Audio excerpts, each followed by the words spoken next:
Do do do do do do do. Who's that? Do do do do do do. It's Mr. Gone. Do do do do do do. Another video. Do do do do do. If you want a better theme song, you need to make one and send it to me.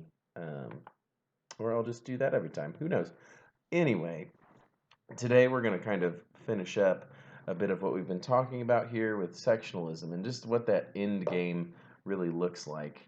And it's going to be the election of 1860. You know that we have elections for president every 4 years, and the election of 1860 is going to be one of the most important ones that we have. And the guy who ends up winning, this is a spoiler alert, so I'm sorry, but the guy who ends up winning is someone you've probably heard of. His name is Abraham Lincoln. Okay, he's on a penny. You've seen it. But it shows, it really highlights kind of the sectional tensions within the country. So the different parts of the country actually become more important, probably, than the political parties, which we complain about political parties all the time, and that's fine. There's nothing wrong with complaining about that. But when people vote based on their region rather than the national interest and rather than parties, it actually can cause a whole lot of problems.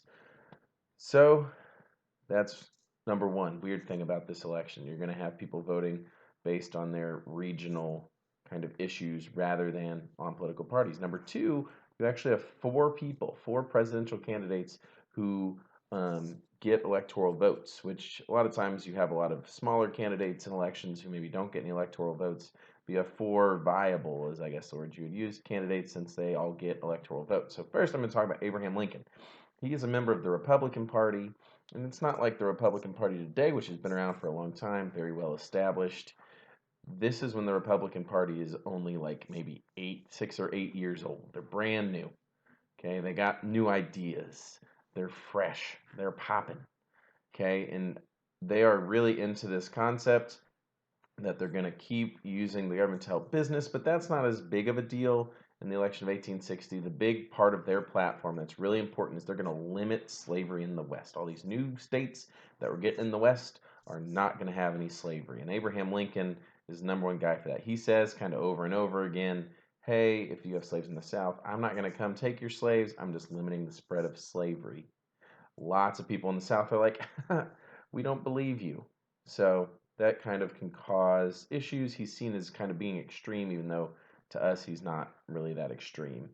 The next party is something called the Constitutional Union Party, which got I think like 3 states, like your Virginias, your Kentuckys, and all it said was, "Hey, we shouldn't like go to war over slavery. Let's compromise and work it out." And they didn't, yeah, and it was like a non-starter, but it got some electoral votes.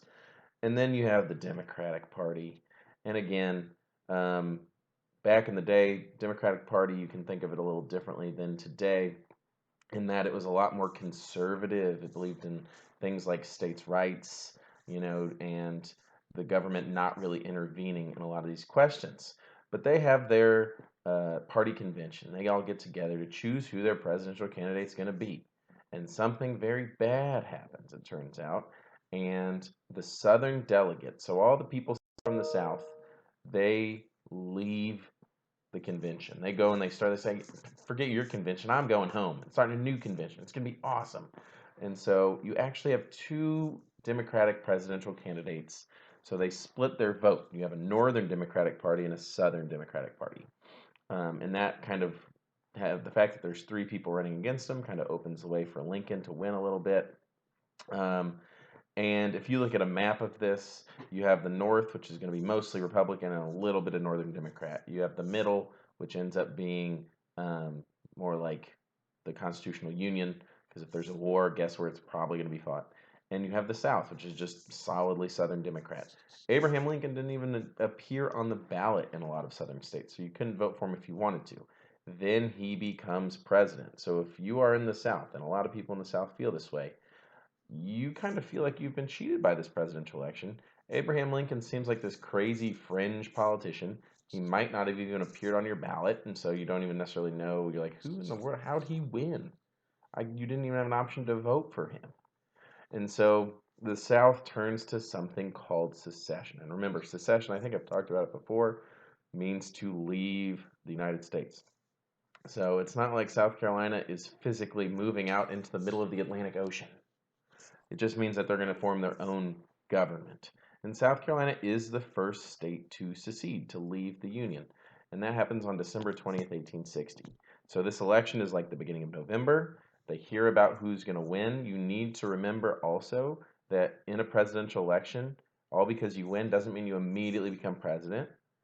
That you have to wait a little while to be inaugurated to officially become president. And back then you had to wait until March to be inaugurated as president. So South Carolina hears about this and they secede in December of 1860. And South Carolina is just always causing trouble. So you remember, like the nullification crisis, they were always the most extreme on states' rights. The proportion of slave owners and of slaves as the total population in the state is very high. So there's a lot of slavery there. It's like kind of the center for that. 6 other states secede by February 1st, I believe it is, or February 18th, excuse me.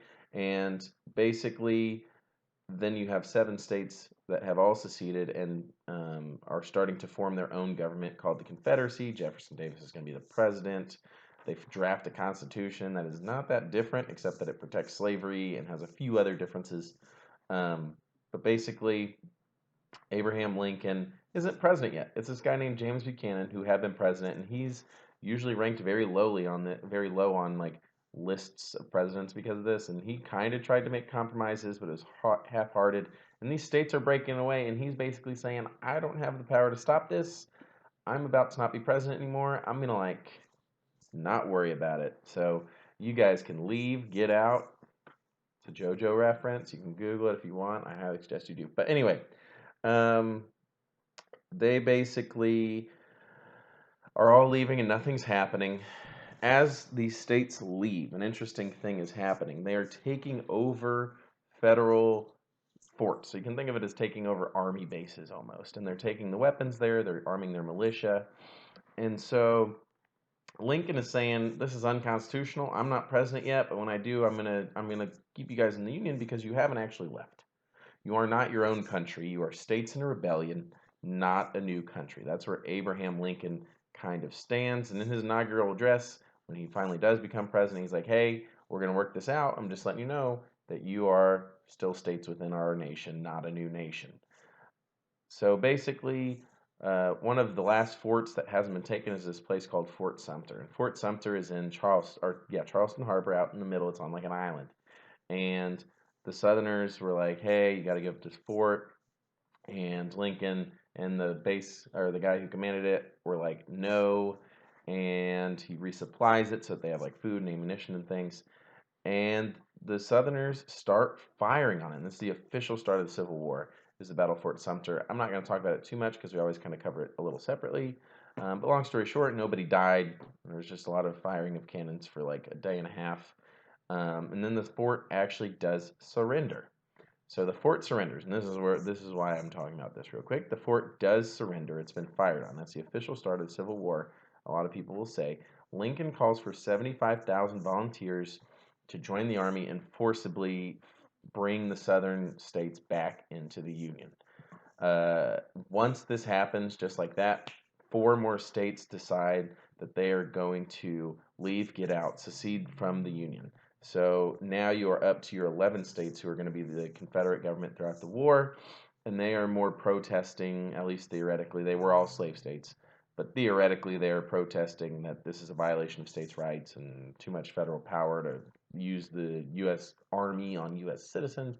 They, couch it in all these things. But in the end, they're slave states, and this war started because of the expansion of slavery, and because of slavery, everything ties back to that. That's kind of a very important thing to remember.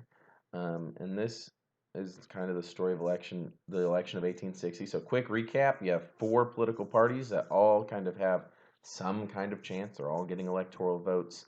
Abraham Lincoln wins by just getting the North and the West, which tells people in the South, in their minds anyway, you don't really matter. So you don't have a say in this union. So they think, hey, we're going to leave. And that causes a lot of problems. And after that, we'll get on to the war itself. See you next time.